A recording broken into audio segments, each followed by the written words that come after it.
Good morning, all. So glad to see you all here for kicking off another season of Medical Grand Rounds, and what a wonderful morning it should be.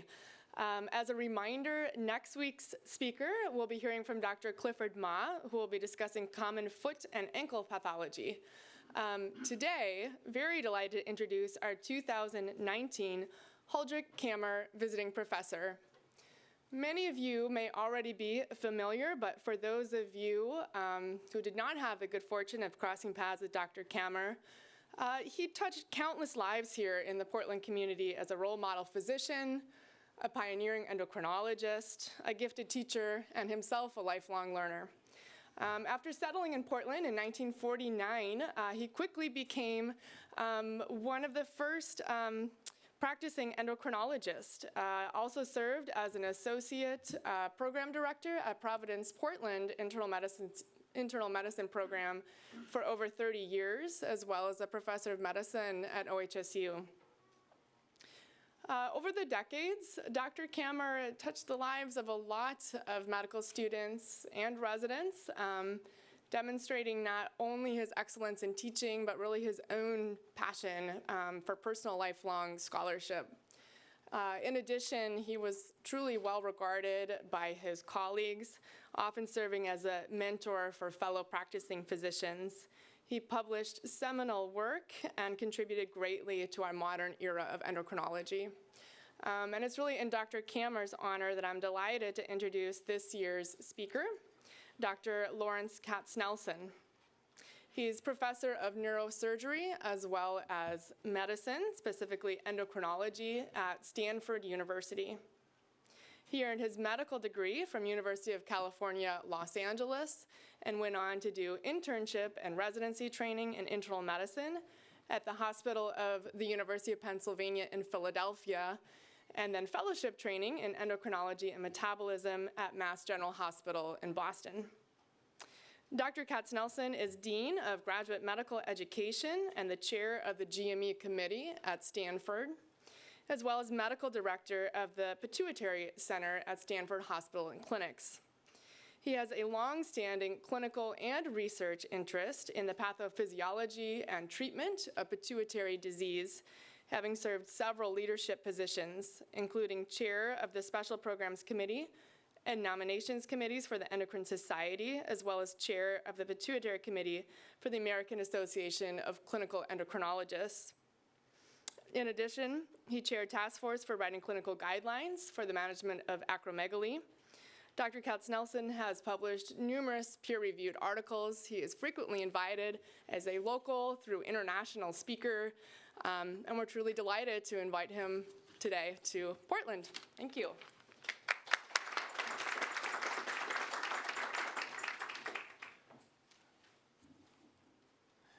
Thank you so much for the introduction, and thanks for inviting me here. It's a thrill to be kicking off your season, and it's a real honor to be invited here, particularly with this named lectureship, for what sounds to be like an incredible person who taught probably many of you or your predecessors over the years, so truly an honor. At Stanford, I direct my clinics, but I also spend a lot of my time in graduate medical education, as you heard. Happy to discuss that too with any of you if you're interested in some of the challenges we have with our residency programs and fellowship programs. We have 1,300 residents and fellows, so it's quite a spectrum of what we have to try to manage in the Palo Alto area, which has its own challenges, by the way. That's another conversation. What I want to do today is discuss a little bit our approach to Cushing's disease. I'm going to approach it from the lens of an endocrinologist, but always bring it back to general medicine of some of the issues that we see when we try to approach these patients, which are really tricky sometimes. These are really tough patients. Cushing's syndrome in general is complicated because of the multi-system complications that occur from the high cortisol levels. These patients get very ill from the hypertension, the diabetes, the myopathies, strokes, all these things that happen with these patients. So it's imperative upon us to make the diagnosis and to treat them accordingly. Not so simple many of the times, as you will see. So what I hope to do is give you a sense of the approach we have, some of the pros and cons, some of the testing that we have, and how we go about therapy. So just a very basic kind of Harrison's textbook view of the physiology of ACTH. I'm not sure anybody uses Harrison's textbook anymore, but for those of us who grew up in decades past, we all know Harrison's textbook. So now I guess it's all up to date, essentially, or Wikipedia maybe. And when I'm attending on medicine, inpatient medicine wards, I see everybody with their Wikipedia, so I guess that's what they're using now. So this is just to give a basic sense, and it's important to understand this pathway because we'll be spending some time on this when we discuss the testing for Cushing's. So the hypothalamus, is this a, oh yeah, the hypothalamus produces corticotropin-releasing hormone, CRH. This is driven by stress, it's driven by alcohol. It could be quite high in anybody who has a number of psychological diseases, everything from anorexia nervosa to depression. We'll come back to that as one of the complicating or difficult challenges we have of diagnosing this disease in patients who have depression or mania or any forms of psychiatric disease. CRH travels down through the pituitary stalk, which is basically neurovascular bundles, into the pituitary gland to produce or stimulate production of ACTH, corticotropin. Corticotropin, of course, circulates through the blood and comes down to the adrenal glands and says, make cortisol. And cortisol has a feedback loop to turn the system off. Just a couple of little points to be made about this, which may seem very obvious, and they are in many ways, but just it's very important to think about this when we're discussing the diagnosis and the approach to these patients.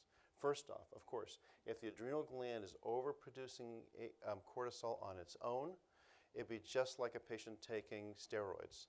They'll turn off the ACTH, the CRH and ACTH. We'll come back to that in the diagnosis of what type of Cushing syndrome we're dealing with.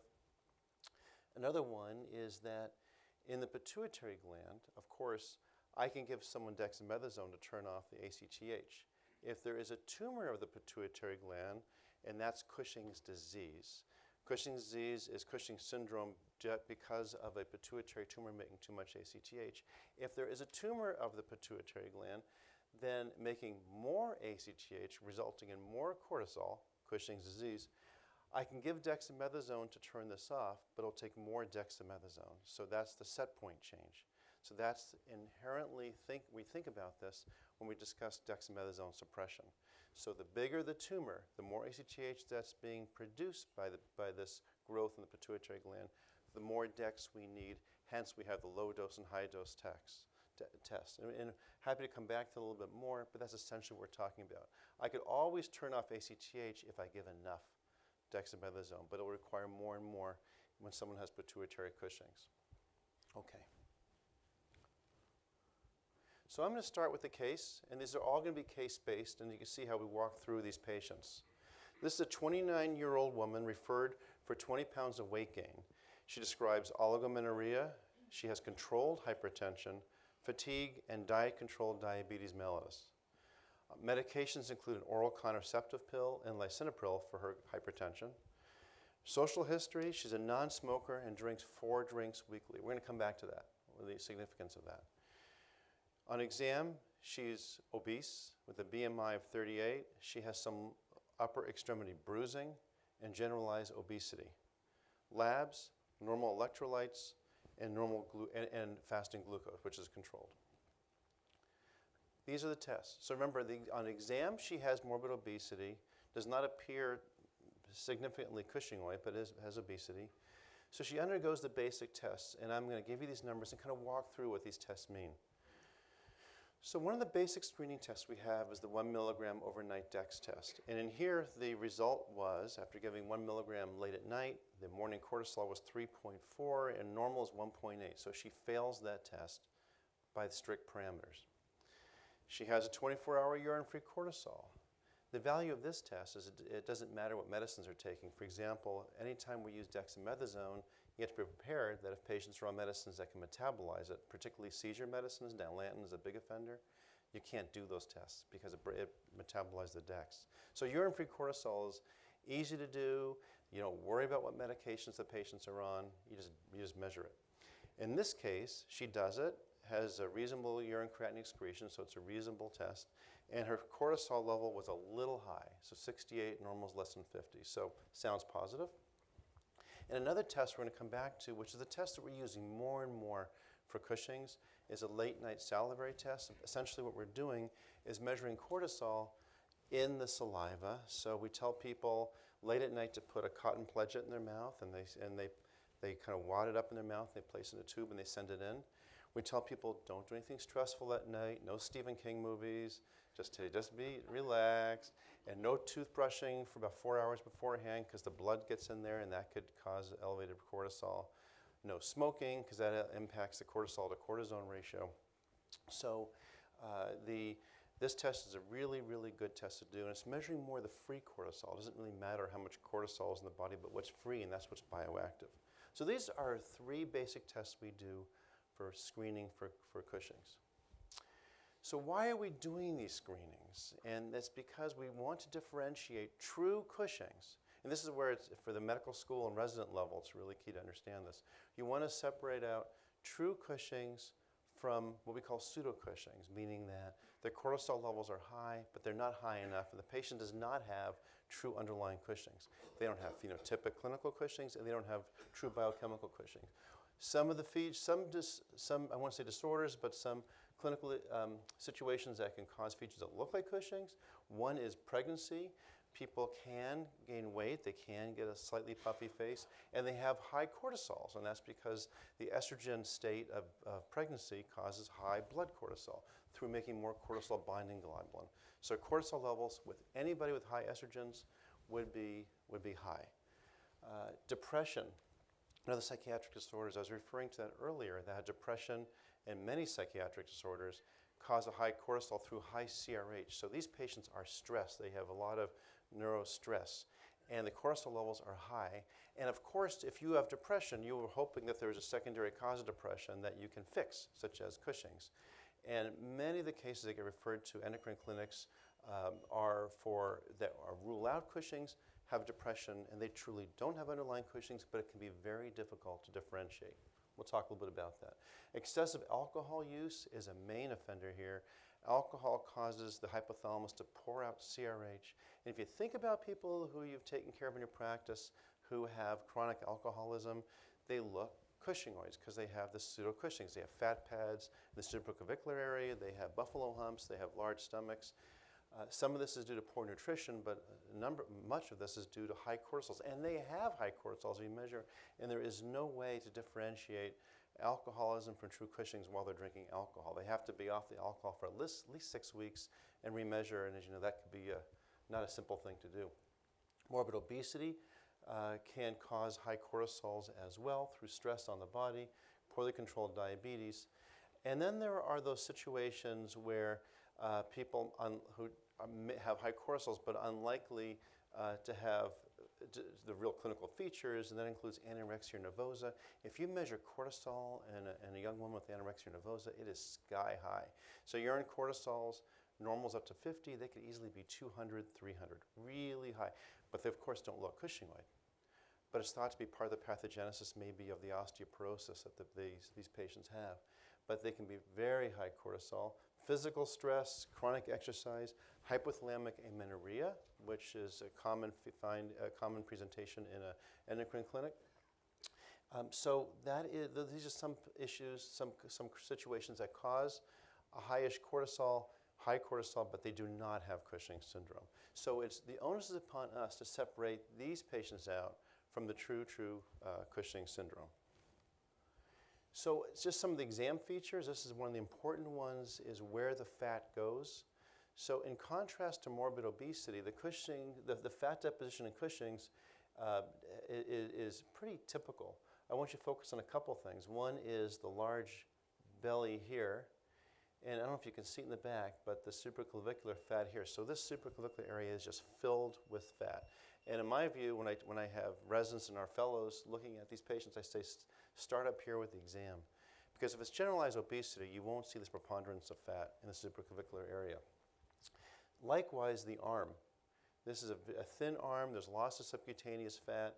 The fat has been remobilized over to the supraclavicular area and to the abdomen. This is the typical clinical features of central obesity of Cushing syndrome. So let's go through some of these tests. This patient had a urine-free cortisol that was slightly high, 68, normal is 50. The good about this, as I said, this test, is that you can do it in anybody. You're not worried about what medications these patients are on that could potentially metabolize the dexamethasone. The problem with it is it's highly variable, and there are a number of studies, this is one of them from a couple of years ago, that looked at the variability of these tests. And if you rely on one test and it's normal, that may not be right, or one test that's a little high, that may not be totally right because of the high degree of variability, very high. So if you have a patient that you're concerned may have Cushing syndrome, it's worth doing a couple of these tests because of the amount of variability. I get at least 2 in these patients just to be on the safe side to make sure. The late night salivary test I was telling you about, the spit test that we're doing more and more is almost first line or closely following second line testing to diagnose Cushing's is good because it really does differentiate the true Cushing syndrome for the pseudo-Cushing's. These are the patients who may have depression, for example.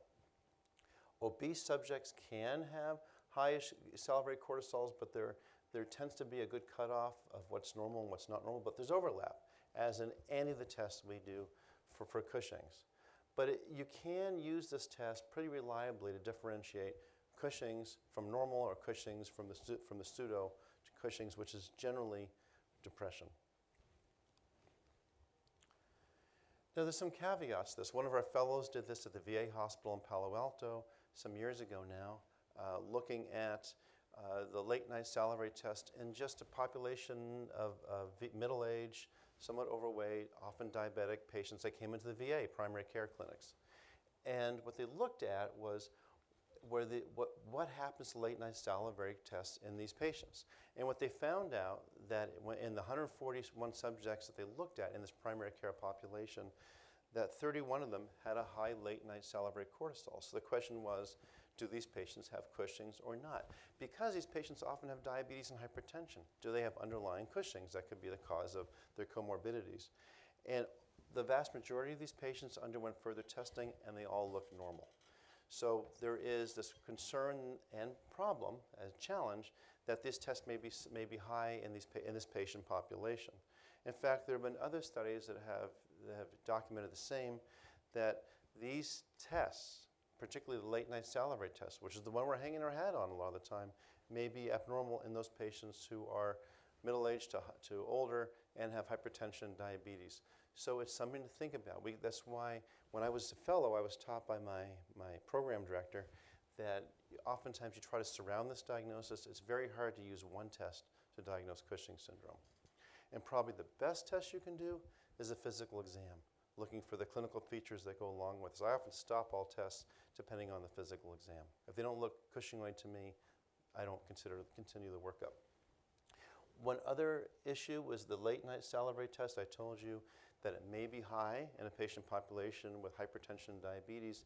It, just like the urine test, can be highly variable, and we can see variability in the results if we did multiple tests on this. And I'm going to show you a disorder in a few minutes where we do multiple tests with late night salivary tests. So there are fluctuations. Sometimes you do multiple tests and rely on that exam. One test I'm going to bring up, and I'm going to show it a couple times as we go, is a test that's used a lot in Europe. We don't use as much in the United States, but the idea is using desmopressin to diagnose Cushing's. And the idea here is that vasopressin stimulates ACTH. It's a known stimulant of ACTH. And it is used by giving a dose of vasopressin and looking at how high the cortisol goes, how high the ACTH goes following this test.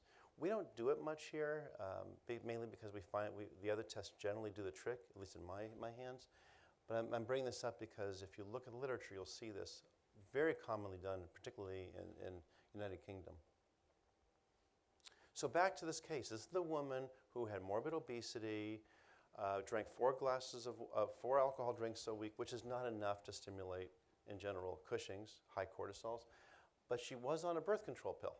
And birth control pills, through first pass effect in the liver, will raise cortisol binding globulin and raise total cortisol.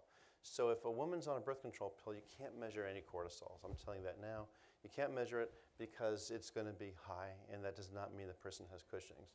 Her urine cortisol was high, but not that high. We like to look at values more than 2 to 4 times normal. So in my view, this patient does not have Cushing's. She had an artifactual raise in her cortisol blood test, and she had a urine-free cortisol that was borderline high, typically seen in the morbid obesity population, this pseudo-Cushing's I was talking about, slightly high, but not very high. And her salivary test was normal. So this is not Cushing's disease. And many, many patients that are sent to an endocrine clinic with high cortisol didn't take into fact that the woman was on estrogens. That's an important take-home message. Okay, so here's another patient. And I'm telling you right now, it's a male who has ACTH-dependent Cushing's. I'm going to come back to what that means. That means ACTH is driving Cushing's, but how we got there. And this is someone who looks Cushingoid. So we're assuming right now that the exam has typical features for Cushing's. And this patient has tests, has the 1 milligram overnight test. That's a good screen, and is very abnormal. Normal is less than 1.8. So this DEX did not suppress the cortisol. Has a urine-free cortisol. Now this time the cortisol is pretty high. The urine cortisol is 188. That is more than 3 times the upper range of normal. On repeat, it was even higher. So this smells, has a preclinical phenotype of Cushing's, has biochemical testing that goes along with Cushing's, has a late-night salivary test that was very high cortisol. So this is hypercortisolism. This is Cushing's syndrome. This is Cushing's syndrome. And she's sent with an MRI that has maybe a 3 millimeter pituitary tumor, small little tumor in her head. So I'm going to kind of work through with you how we approach these patients. This patient smells like Cushing's syndrome, looks like it, has tests that have it, so Cushing's syndrome, cortisol's high. So where's the problem? What's causing the high cortisol? So I'm showing you here, I think this is out of Harrison's textbook from about 100 years ago or so, and it's just differentiating the causes of Cushing's syndrome, and it's worthwhile just kind of thinking through how this may work. So there are those, if we were to measure ACTH, it's called ACTH detectable, meaning the ACTH level is normal or high, then the most common cause would be a pituitary tumor that's making too much ACTH. That's the most common cause, followed by tumors, ectopic tumors, the most common one being a bronchial carcinoid that causes excess ACTH from the bronchus. There are other forms of ectopic tumors, but the most common one is a pituitary tumor making ACTH. So the first thing we would do in a patient like this is measure ACTH to see if this is ACTH dependent or not. If we were to measure ACTH and it's undetectable, therein lies the adrenal disorders.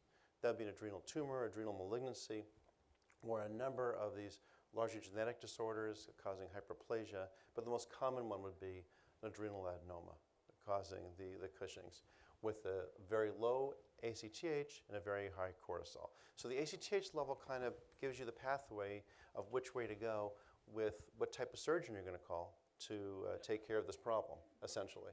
So the surgeons get interested right about here for the testing. So back to this patient. High cortisol, looks Cushingoid, has tests that look like Cushing's, has an ACTH level that's on the upper range of normal. So this is ACTH-dependent Cushing's, and this is the one that already had an MRI that showed this little lesion.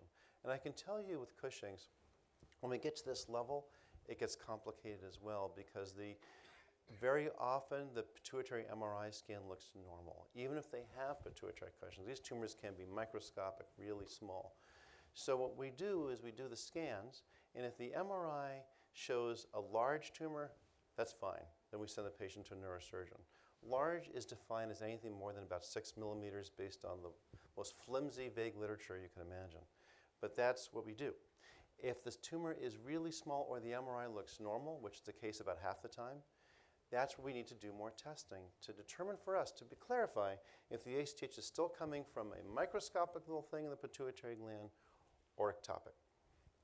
And that's where the petrosal catheterization comes in.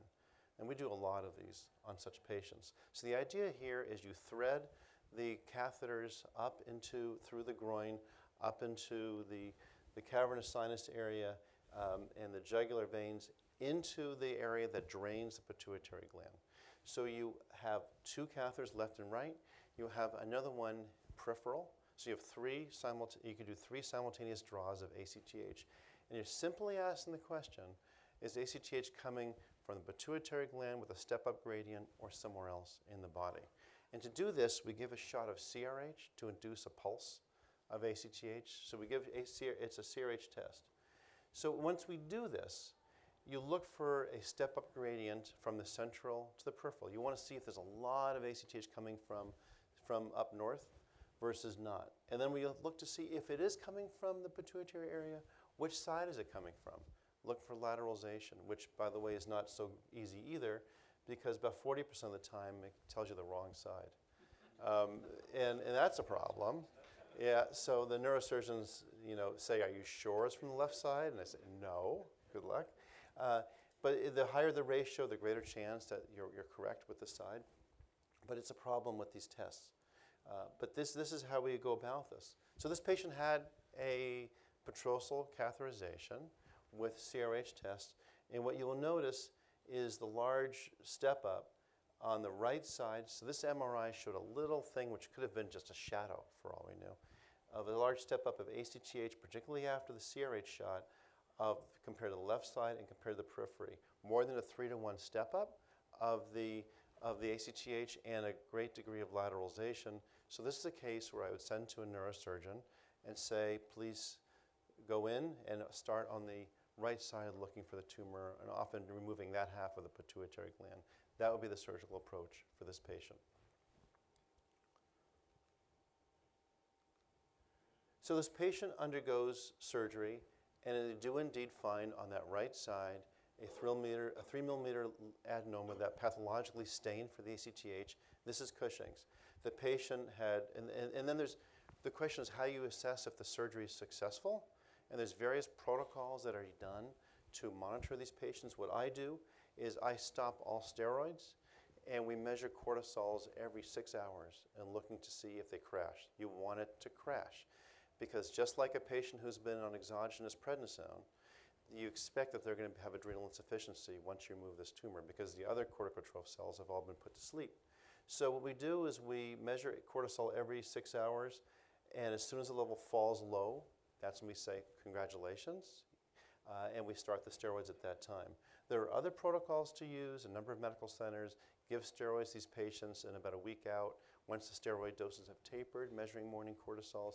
I find this to be a fast way, and I'll show you this in a minute. So this patient had our protocol. All steroids were stopped. Cortisol levels measured. It fell very low, 1.3, and was started on steroids, tapered off, and the signs and symptoms of Cushing's resolved. Now, one of the issues is, how do we know if patients are going to be permanently cured? The data are about 20-25% of patients recur at 5 years. These are hard patients, particularly in those situations where we didn't see tumor. This case, we did see some tumor, but this is from a paper we published some years ago now that looked at how low do you need to get the cortisol after surgery to prove to yourself that this patient's going to be cured with surgery.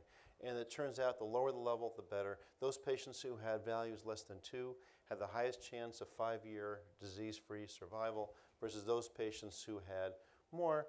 And there's higher recurrence rates in those patients who had the higher cortisols, even though they were relatively low. So you really want to see adrenal insufficiency in these patients post-surgery. So there are a number of assessments that we can do after surgery to see if to deem remission. I talked to you about the hypocortisolemia. We want to make sure the cortisol levels are pretty low. If the values of cortisol, the urine-free cortisol or the late-night salivary cortisol come down to normal but not very low, those patients are going to recur. There's going to be persistent disease. We also look to see how low the ACTH gets, and I'll show you that we've published this, and other centers are publishing too, that if the value gets really low, these are the patients that have the highest chance of disease-free survival. This is from this is one of our studies that looked at what I was telling you about of monitoring cortisol after surgery to see what the kind of tempo is of this, that the black line is cortisol levels come down, and once they hit the less than 3, that's what I use for the cutoff, value. That's when we give the steroids. Here's examples of remission. And here is the ACTH in the hatched line that shows that these levels fall pretty quickly, in fact, usually precede the cortisol. And when those levels get really low, these are the patients that tend to have the highest chance of disease-free survival over time. These are examples of patients that are not in remission. The surgery didn't work, and we need to go back in because the cortisol did not hit the low value. ACTH levels stayed high. This patient has disease that the surgeon just did not find. When does the cortisol level get low? Somewhere around 1 day to 2 days out is when we tend to see the cortisol levels plummet. That's when we usually start the hydrocortisone. So we keep these patients in the hospital for about 3 days after the surgery while we're monitoring the cortisol values. One other point is, this is largely from the European database of using desmopressin, which there are some centers that are using it here, but generally not as much. Just to show you that some of the ideas here is the question is, prognostically, can you determine who's going to have disease come back? I already showed you some of our data that those patients with the lowest cortisol had the best chance of disease-free survival. Here, those patients who had a heightened response to desmopressin after surgery had the most chance of having recurrence of disease. So it's just another test that can be used. People aren't sure what test to use, so people are trying different tests to give you a prognostic sense. Okay, so that is how we assess these patients after surgery. Let me move on to another example of Cushing's. So this is a 38-year-old woman who, G1 female, presenting with intermittent weight gain, facial plethora, and fullness. But it's intermittent. It was coming and going. This had evaluation 4 months earlier, and she had a normal urine-free cortisol and late-night salivary cortisol. So she was told by her endocrinologist, you do not have Cushing's. 1 month prior, she had abnormal tests again, and which she had had apparently some years before. 1 milligram dex, you want to see the value less than 1.8, but it was high. She had a late-night salivary test that was high. So how do you explain this? How do you explain the fact that it comes and goes? Because she's now coming to you with the question that she has Cushing's syndrome. And then she adds to this that she's had 3 episodes of weight gain and facial fullness over the past 5 months, almost like cycles. She's on no medications. Her blood pressure is okay. She does have some facial plethora, which is one of the signs, physical signs of Cushing's. No moon face or dorsal cervical fat pad, but she does have some supraclavicular fat. That's that sensitive test we use for Cushing's on physical exam. But no striae, no bruising, otherwise looks okay. So the question of cyclic Cushing's, which comes up, and I can't even tell you how many patients get referred for this. Most of them don't, and many endocrinologists are not sure this really exists, but it does, rarely. This is a syndrome that no one understands the pathophysiology well, that the pituitary gland, there is a small tumor that secretes ACTH in some form of cycles. So you have this rhythmic fluctuation of cortisols, where the patient looks Cushingoid, then does not look Cushingoid anymore. Fluctuating signs and symptoms, and the only way to test for this is to do sequential testing of cortisol to see if they have some kind of rhythm to this. And the definition is 3 peaks and 2 troughs at least in a shortish time period. So I'll give you an example of this. This is from the Mayo Clinic, which did a lot of the studies on cyclic Cushing's in Rochester.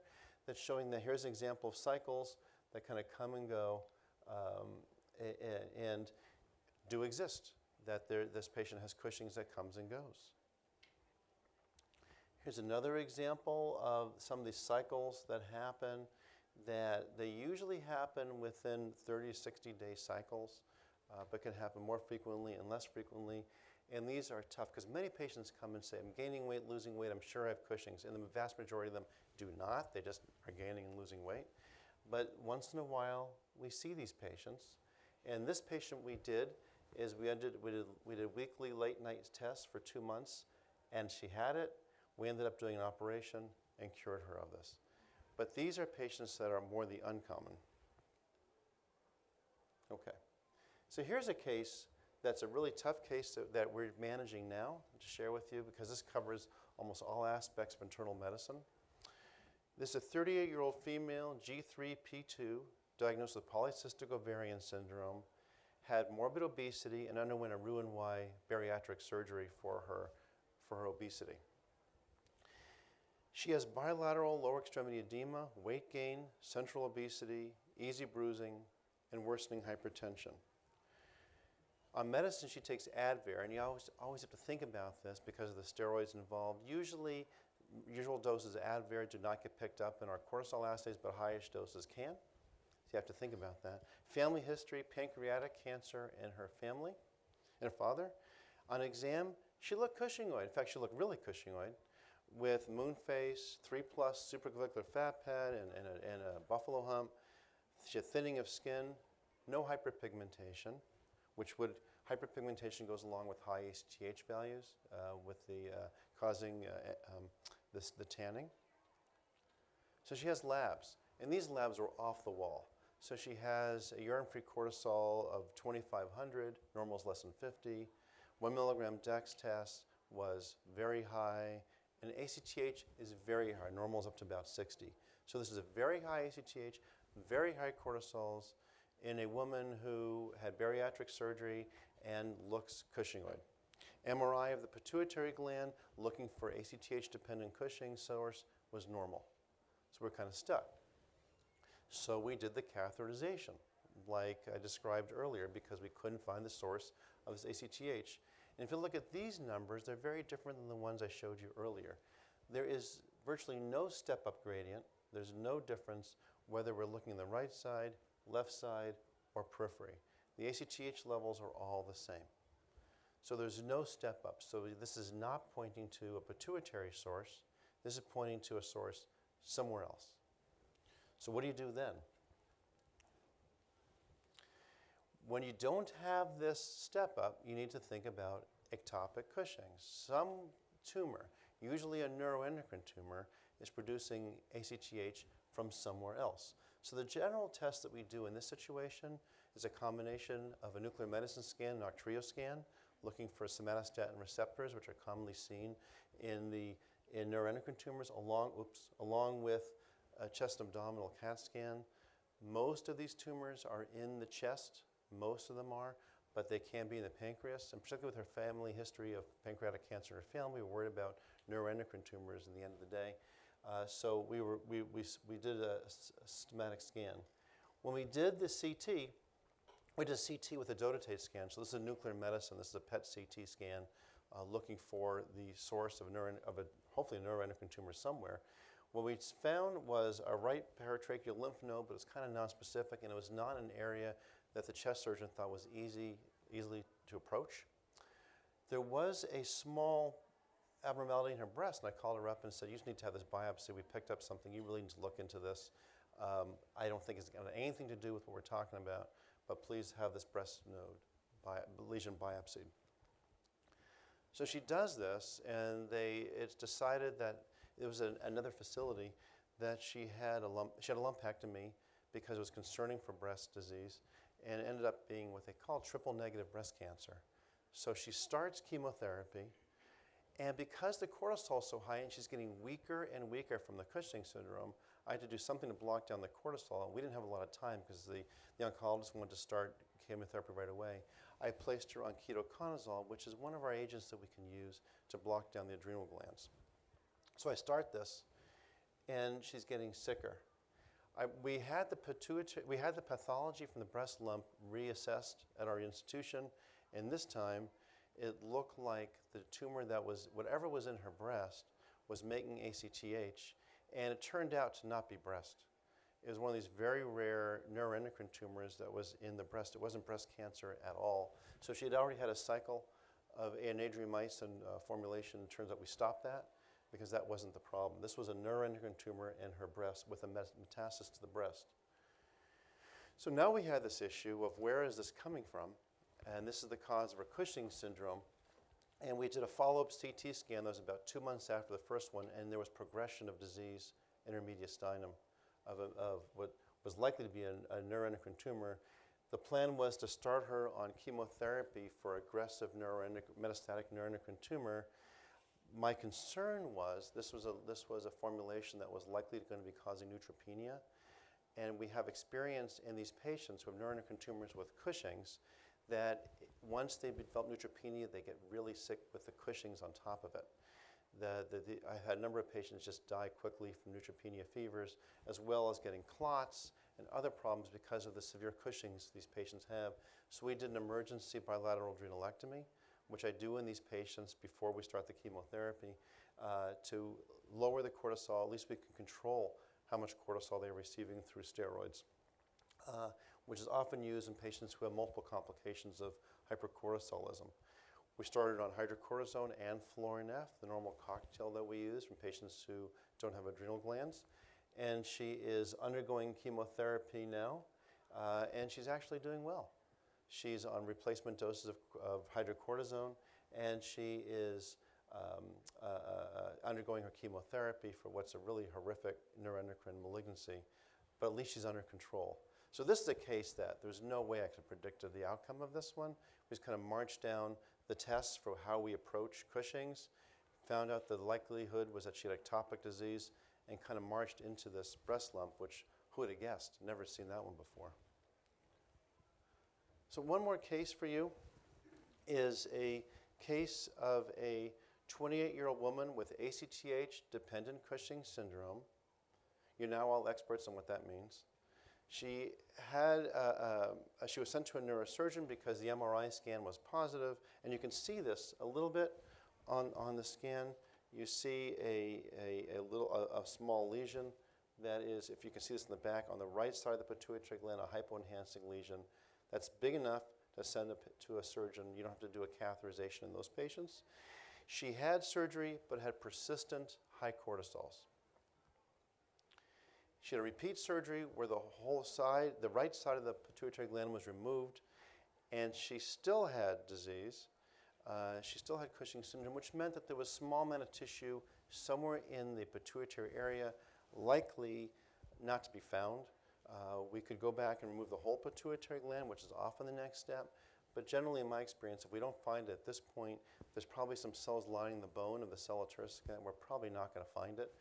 We're stuck here, and this is a young woman who was interested in fertility. She wanted to move forward with pregnancy soon. The problem was, over the next few months, she got worse. She got weaker. She's getting a proximal muscle myopathy, which is typical in these patients. She was getting hypokalemia, which means that the ACTH was driving the adrenal glands to make more mineralocorticoids, causing hypokalemia, and she was having progressive hypertension. So we had to do something else. She's getting sicker, and she wants to conceive. I didn't want to muck around with more pituitary surgery. So we went right to bilateral adrenalectomy, which is something that in the old days when pituitary surgery was poor, every patient had a bilateral adrenalectomy. I'm sure the some people in this room remember all the patients that had it back then. Now we are doing more, now we have better pituitary surgery, but still this is a useful test. We use therapy. We use bilateral adrenalectomy in those patients who have severe life-threatening Cushing's, or where the likelihood of pituitary surgery success is low, or have failed surgery, have failed radiation, and we need to do something more definitively. And the other part of this is if a woman wants to get pregnant, if we have not secured control with pituitary surgery, none of these medications are FDA approved for pregnancy. Women can't get pregnant on these medications, so that's another reason to move to adrenalectomy. If patients are septic, psychotic, or have malignancy like the patient I said before, we go right to adrenalectomy in these patients. Patients in the intensive care unit who have severe Cushing's, there are ways of controlling them emergently using etomidate, that's the anesthetic, versus just doing adrenalectomy. So these are the reasons to do it. And the outcomes of adrenalectomy in these patients, it's not a simple thing because now the patient has lifelong Addisons. They have lifelong requirement for cortisol replacement and Florinef. And the data are that patients about 2 or 3 times a year need to go to the emergency room because they get sick from food poisoning and they can't keep their steroids down. So it does impact the quality of life having Addison's disease. That said, they have their health-related measures of quality of life are such that they can be impaired, but compared to what they would have been in those cohorts of populations that did not undergo this, it's better. The one consequence of this, of those of you who are at all familiar with something called Nelson syndrome, this entity, Nelson syndrome was found quite a bit in the days where adrenalectomy was the only test, the only procedure that was performed. What happens is if you don't treat the pituitary disease, it starts to grow and grow and grow. And the patients start making a lot of ACTH. They start getting tanned. And as the ACTH levels rise, that's called Nelson syndrome. It's those patients that start getting hyperpigmented, and you have to address the pituitary tumor. So Nelson syndrome, or Nelson's tumor, is one of the complicating factors here. So back to this case. She underwent bilateral adrenalectomy. Her ACTH level after the adrenalectomy was high, which is typical in anybody that has adrenalectomy and still has some pituitary tumor. It usually hovers around 150 to 200. If it starts to rise after that, we worry about that Nelson syndrome I was just talking about. She's on replacement. She regained her strength, hypertension improved, and she conceived the following year. She's able to pull through her pregnancy without much difficulty. So what I tried to do in the last minutes is give you a sense of our approach to these patients. They're complicated, they're difficult. You need to really think about whether the patient has exam findings for Cushing's while you're doing the evaluation. Once you do, you got to think about the next steps. Where's the source of this? Because that determines your therapeutic option. These patients can be tricky, but boy, when you treat these patients and they regain their previous appearance and they feel much better, it's a real win. So it's a real exciting thing when we're able to do this. In the majority of cases, we do. Anyway, I'm happy to entertain any questions, and I want to tell you again, I'm thrilled to be here, and thank you for inviting me here. Thank you. Please.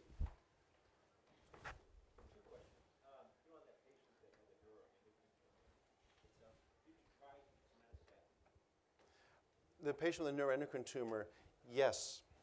So the question was, can we use somatostatin analogs in these patients? So somatostatin analogs are used in a number of endocrine disorders, particularly in my field. Acromegaly, that's one of the mainstays of therapy. Sandostatin, for example, for treatment of acromegaly, the pituitary tumor making too much growth hormone. For Cushing's, the somatostatin analogs don't work for pituitary Cushing's, but they work pretty well for the ectopic neuroendocrine tumors. And yes, I didn't include that on there. Somatostatin analogs were added on as well. Whether they helped or not, it's unclear because the ACTH level has come down, but she's also getting pretty toxic chemotherapy, and the whole tumor is shrinking at the same time. But she was placed on it for sure. Yes.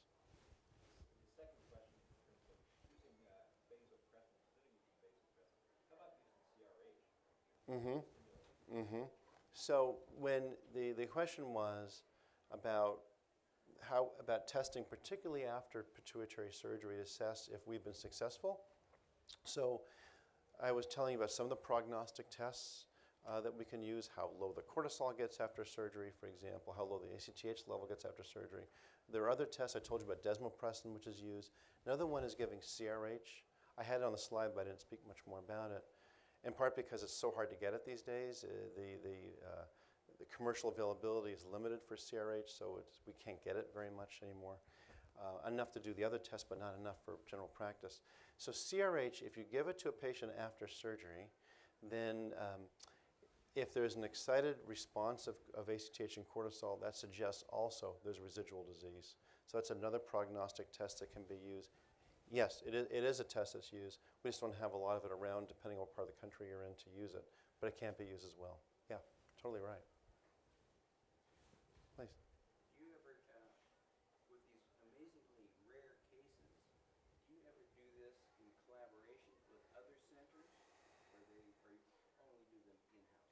So the question was, because these are uncommon disorders, where we do these, research studies we have to collaborate with other centers. OHSU we do quite a bit. UCSF, we all work together on these patients, for example. For research, because it's hard to get enough patients to do a clinical study. There are a number of medications out there, for example, that are being developed, and to do this correctly, you need to have multiple centers. We don't need the other centers to do our own patient care, but we definitely need them for clinical studies. There's not enough patients to go around, which is amazing because I was recently in China, and they have these hospitals, like these 2,000, 3,000 bed hospitals, and where they can pour out an acromegaly study in a week. That would take all Europe and all the United States like a year or two to do. It's unbelievable. So I guess it depends on how big your house is. Please. For ACTH-dependent disease, and you've got the MRI showing a mass, do you use that 6-7 millimeter cutoff as a cutoff Yeah. to decide on IPSS, or are there other factors? It always makes me nervous if it's like 8 millimeters. Yeah, so that's a good question. So again, back to we have Cushing's patient. ACTH level is normal or high, so it's ACTH dependent. Where is it coming from? We do a pituitary MRI and it shows a lesion. What is big enough lesion that we can hang our hat on sending the patient to a neurosurgeon, or small enough that we need to do the cath? And the Endocrine Society has published this value of 6 millimeters, and yet if you push the people who wrote this value, say, what was that based on? They can't give you an answer because there's no research study that says 6 millimeters. It doesn't exist. So generally, what we do is if it's a growth that's bigger than that and it's really obvious mass, meaning that you can see a hypoenhancing round thing sitting in the gland, we stop there. But if it's any question to it, it's not enough to hang your hat on. And there are times where there's just it's a red herring. There's a mass there that's nothing to do with the Cushing's. And one more reason why to do this. So if it's more than a centimeter, you don't need it. But if it's close to 6 millimeters, I tend to do the cath because I want to be sure, but there's no scientific basis for that. I agree with you. That's why they're tough. I agree. Please. Supraclavicular fat, is the pathophysiology of why in that location known? No, so the question is the supraclavicular fat, why does this happen? And generally, there's this mobilization of everything central. Why this happens, I don't think anybody has a really good idea. You clearly see you lose the subcutaneous fat. It's almost like the snowman with the thin arms and legs, and the fat goes here, here, and it's a ring around the neck. I don't think people really understand why this happens, why there is central mobilization. Anybody in this audience have a good idea for that one? No, it's not well known. Some people have conjecture over the years it's something to do with brown fat production, but it's not that, so it's unclear. Please. That list of conditions that were with high cortisol levels that aren't Yeah. I'm a general internist, and so those things are maybe 1,000 times more common Yeah. in this disease. Yeah. And so I wonder if you have a little bit more to say on both ends, tips for us about those patients who really just never should have made it into the endocrinology office, where you can look at the chart and say they don't need to be here. And on the other hand, the big mistakes where you've seen patients for years who should have seen an endocrinologist a long time ago, and that was obvious. Yeah, that's a good question. So the list of comorbidities, obesity, hypertension, diabetes, I just described America, right? So so how do you differentiate who's got disease you need to follow or not? And the other point of it is I showed you some studies that if patients who have diabetes and hypertension, that was done in the VA population, about 10% of them have high cortisols. Great, but that's not going to be true Cushing's. So generally, the approach I would suggest taking is, unless, okay, 2 points, 3 points. I was always taught to have 3 points, so I'll make up something if I can't think of something. So the first is, again, the exam. I look for the subcutaneous fat mobilization. That's where you see, for example, the purple striae, not pale striae. Purple striae because there's been so many breaks in the skin, you're looking right down the capillary layer, so that's these purple striae. Along with the supraclavicular fat, I'm telling you, having seen a great deal of morbid obesity, for example, you don't see this predominance of supraclavicular fat with generalized obesity. You see a lot of other obesity, but you don't see it here compared to the arms and legs. So the exam is key there. Another one, if a patient has truly recalcitrant hypertension, so you're now on 2, 3 more drugs to treat the hypertension, that'd probably be a reason to start thinking about it. It's unlikely they still have Cushing's, but these are the patients that are just uncontrolled. It's probably worthwhile looking into. Patients who have type 2 diabetes, where it's very difficult to control as well, these are the patients you want to start thinking about. Could there be a secondary cause? The women who are on birth control pills just don't test unless they truly look Cushing-like, because that is, I'm telling you, they send someone like me and we're going to send them right back. So I think it's the recalcitrant comorbidities, which a lot of patients have, but that's when you start thinking about, am I missing something? and the phenotype. But the vast majority of these patients don't have this. So I think those are the kind of things you have to think about. When I think of all the patients I see that refer to me because of resistant hypertension, those patients, generally you can tell by the exam, generally. And the other thing about it is, one other test you can do, if they really have Cushing's, they likely have bone loss. So if they truly have hypercortisolism, there's going to be osteopenia or osteoporosis. Most obese patients don't have that. They're protected, their bone. So one other test sometimes we do is just a DEXA scan to see if there's bone loss or not. If there's bone loss in the setting of recalcitrant hypertension and diabetes, that's unusual in generalized obesity and hypertension. So that'd be another test to think about.